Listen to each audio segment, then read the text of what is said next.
What happens when we don't get the managing right? Normally, the results are simply grouchy managers, disgruntled employees, and unremarkable business results. We're humans, after all, and at its core, managing is essentially a human activity.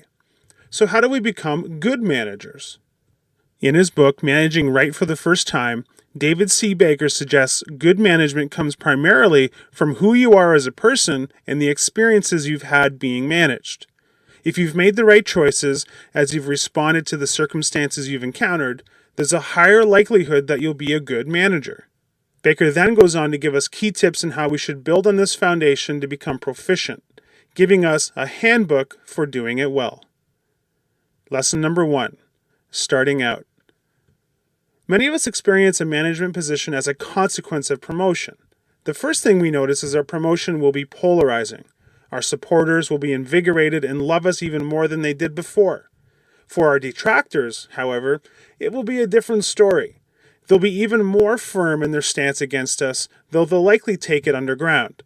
How do you win these folks over? Baker tells us not to overreact. First, we should acknowledge that we have detractors. Second, we should avoid actions that give our detractors too much power. No fuel, no fire. Third, we should not insult detractors by using our new position of power and patronize them. And fourth, we should concentrate on doing the right thing. We're here to manage after all, and that should be the focus. Baker suggests we keep a log of your first impressions from your very first day. These can be used as reference and indeed used to help future managers we might appoint.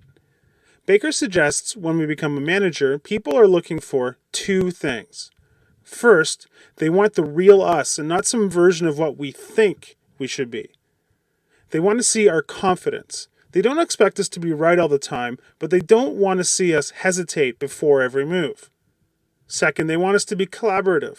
Not too collaborative where everyone holds equal sway, but collaborative because of an understanding that the people in the trenches usually do have the answers and are thus generally worth listening to.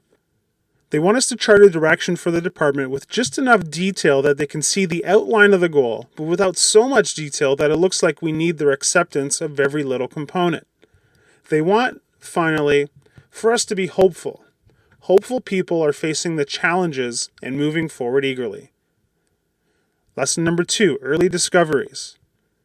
Baker suggests one of the first early discoveries we'll make is that some of our earlier commentary as an employee, and not while being a manager, was unfair whining.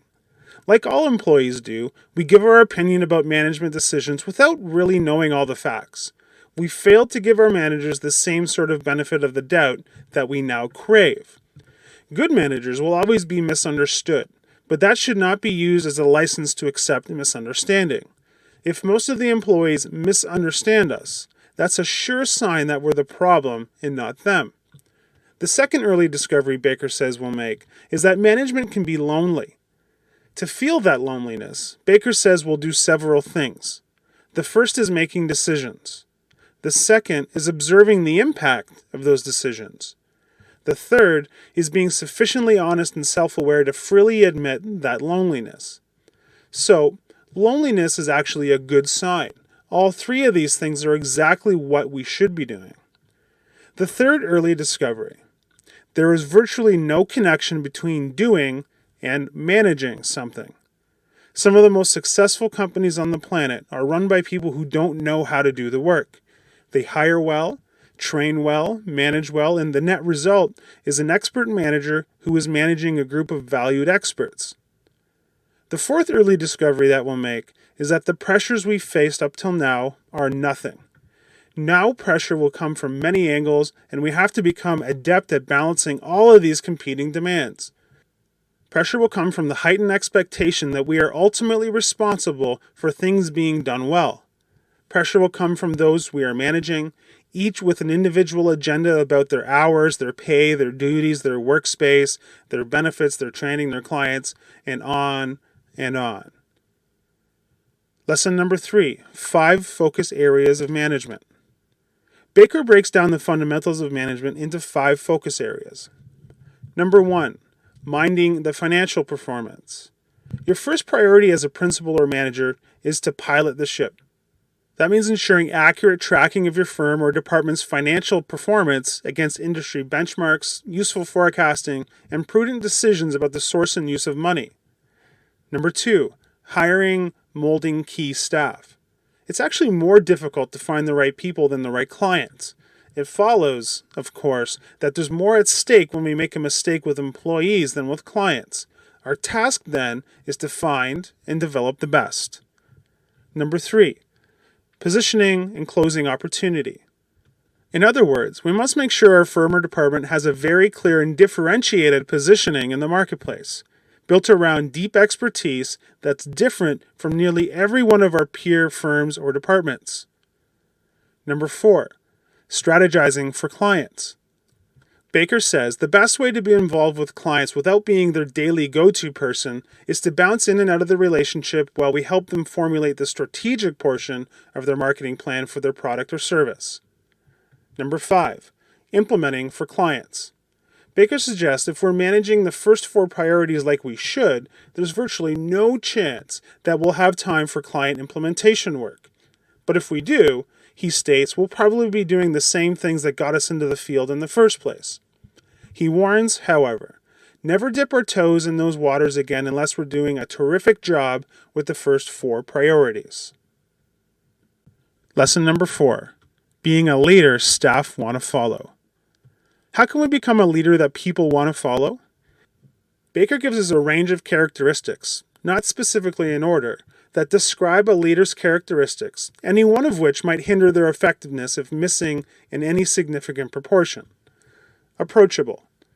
A leader, who is really nothing more than the ideal form of a manager, is approachable, even with bad news. At the heart of approachability is simply a willingness to listen first before reacting. Articulate. A leader doesn't need to be some master spokesperson or have a PhD in English, but they do need to be able to articulate what they are thinking and feeling. Authentic. A leader needs to be the same person on the surface that they are in reality deep inside. Employees can smell a rat, and that rat often takes the form of a leader who dons a suit at work trying to be somebody they're not. Communicative. Not only are leaders able to articulate their vision, they actually do so.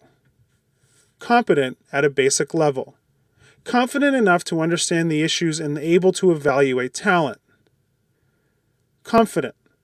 There's a balance needed here. Enough confidence to inspire those following a leader, but not so much confidence that it leads them astray. Curious. Closely aligned with this would be perceptive, observant, and inquiring. The leader holds a belief, but it's always testing it against new information in new situations to further refine their learning and thus their convictions. Decision maker. To be an effective leader, we must be a risk taker. In chaos and ambiguity, we must defy momentum and decide about direction and speed. Direct. Being direct is motivated by a desire to truly communicate in a means whereby everything that's necessary is included without any ancillary information or clutter. Disciplined. Leaders are disciplined. That means they get things done, do what they say, plan, and execute. Fair. A leader's fairness will most likely show up when he or she is alone with someone else, talking about a third party who isn't there. Honest. The last thing you need is a leader who says different things to different people, either because they're afraid of conflict or because they're trying to amass power. Hopeful. Great leaders are hopeful, even when they know all the facts about the circumstances. Lesson number 5. Managers recognize their weaknesses. Baker tells us great managers recognize their fallings and challenges. Managers are accepting of a minority position. The group, however you define it, is often wrong. The supposed safety in numbers is elusive. This means that a leader will often look from the majority of those that he or she manages and be comfortable with a position in the minority. Managers are merciful from significant personal failure. Their personal failures haunt them to some extent, keeping them humble and merciful. Managers are self-aware. Great leaders are self-aware. They know their own tendencies and they know how their actions affect others. Lesson number 6, managing crises. Baker suggests the first wrong reaction to difficulties we'll experience is to go into high control mode and seek to eliminate the messiness of the management environment. This instinct to control things is a perceived antidote to feeling out of control. We think people aren't listening to us or aren't respecting our directives, so we clamp down even harder, hoping to force compliance. The second wrong reaction to difficulties is to go back into the craft or the technical expertise from which we were promoted. This tendency to retreat to an area of greater comfort is driven by the need to resolve some of the angst that comes from less comfortable areas. But hiding behind a comfortable place won't solve anything. It just puts off the inevitable and makes it even tougher to face once we get around it. The third wrong reaction to difficulties we'll experience is to make friends with employees. That seems like a pretty odd thing to say, but real management duty puts tough situations in our plate. When we need to deal with them, we can upset people just doing our job. The problem with befriending employees is we can't do it evenly, and so some are left out of the inner circle. These outsiders, as they think of themselves, feel slighted and mistreated. The fourth wrong reaction to difficulties we'll experience is to pull on people for loyalty purposes. Any loyalty we create will be artificial, and in the process of creating it, we'll polarize the group of people answering to us. Lesson number 7, Steps to Great Management. Baker gives us advice in transitioning to great management. He advises us to begin hiring people for their expertise rather than for what they cost you. We should move from judging to shaping the work underneath you, using every opportunity to teach individuals something that will make them more likely to do it better the next time. The third action we make is to understand that managing is a gray world, not black and white, and that managing is never finished. Baker tells us that key managers are those who regularly participate in steering the firm. They are consulted on areas outside their immediate influence, contributing to discussions about employee culture, facility usage, marketing initiatives, and customer service standards. We've merely scraped the surface of Baker's advice in this summary. The book covers a multitude of other suggestions and actions for good management practice, both for the new manager and those with more experience. If you're looking for the handbook to practical management, then look no further. Hi, I'm Rhonda, and this is an exclusive audiobook video recorded for the Audiobook Master channel. Enjoy your audiobook and have fun learning. Don't forget to subscribe and hit the notification button so you'll get updated on our next upload. If you liked the video, give us a thumbs up and say your thoughts about the book we just covered. Do you want to listen to a summary or review of a book that we haven't covered in the past? Say it in the comments below or send us a message. Don't forget to check our other uploads. Enjoy listening!